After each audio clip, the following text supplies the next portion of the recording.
'yan uwan Deborah wato Kiristoci sun fito da wata sabuwar dabara da za su yi amfani da ita akan musulmai.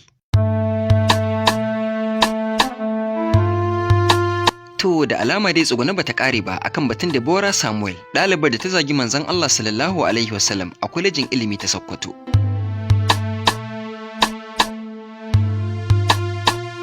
Wanda idan ba ku manta ba, a sanadin zagin da ta yi wa ma'aikin Allah, wasu daga cikin ɗalibai abokan karatunta suka ƙona ta da ranta. Kasancewar maganar ta ɗan kwana biyu har ta fara lafawa, to ashe dai da sauran rana aka ba, domin kuwa Kiristoci 'yan uwanta sun fito da ta sabuwar dabara da za su aiwatar akan musulmai. Wato Kiristocin dai suna shirin fito da wata dabara wadda idan ta yi aiki kamar yadda suke so, to musulmai fa da kansu za su ringa kashe kansu da kansu. Dabarar kuma ita ce za su ringa yin kutse cikin shafukan sadarwa na musulmai, wanda a turance ake cewa hacking, wato za su yi kutse su kwace wasu daga cikin shafukan sadarwa na musulmai. To kun san cewa duk wanda aka yi kutse aka kwace shafinsa daga hannunsa, to fa kenan ba shi da ikon sarrafa komai akan wannan shafi, ba shi da ikon goge wani abu, ballantana ya wallafa wani abu. To daga nan ne fa bayan sun yi kutsen sun tabbatar sun sace shafin musulmi, sai kuma su fara wallafa ɓatanci da zage-zage da baƙaƙen maganganu akan manzon Allah sallallahu alaihi wasallam akan wannan shafi. Daga nan su kuma jama'ar gari za su ɗauka mai wannan shafi ne wannan wallafa, daga nan kuma sai a shiga neman sa. To a daidai wannan gaba idan ba Allah ne ya kiyaye ba, wasu suna ganin sa za su iya fille masa kai ba tare da yin binciken ainihin abin da ya faru ba. To ya kamata mu sani akwai fa mutanen da suke da shafukan sadarwa, amma wasu sai su yi kwana ɗaya ba su hau ba, wasu kwana biyu, wasu har sati ɗaya, kai wasu ma har sama da haka sukan ɗauki lokaci ba su hau kan shafukansu na sadarwa ba. Don haka wani ma za a iya kutse akan shafinsa a sace shafin a yi kuma ta wallafe-wallafe ba tare da ya sani ba, yana can yana harkokinsa.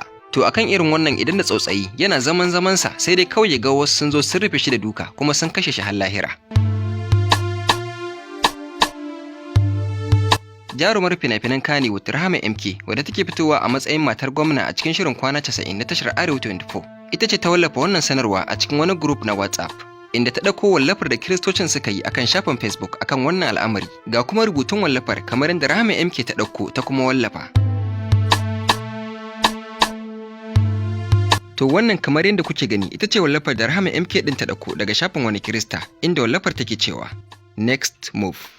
Hack a Muslim guy's account from Sokoto and use it to blaspheme. Then his own people will start looking for his head.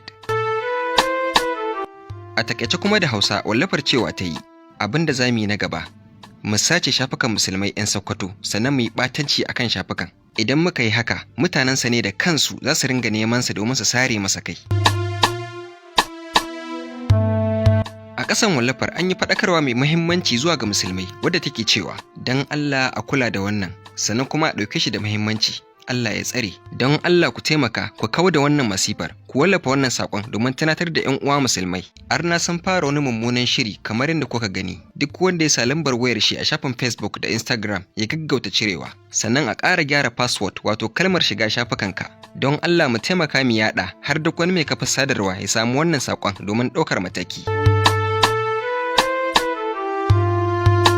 To mu ma dai muna kira da kuma jan hankali, dan Allah idan kun ga ana yaɗa ɓatanci ga Annabi sallallahu alaihi wasallam akan wani shafi, to ku tabbatar kun bi diddigi kun yi bincike kafin ku ɗauki mataki, saboda kar a je a yanke hukunci akan mutumin da babu ruwansa, daga ƙarshe kuma a zo ana da na sani. A garin neman aikata abin da ya dace sai kuma a zo a aikata mummunar ɓarna. Allah ya kiyaye mu.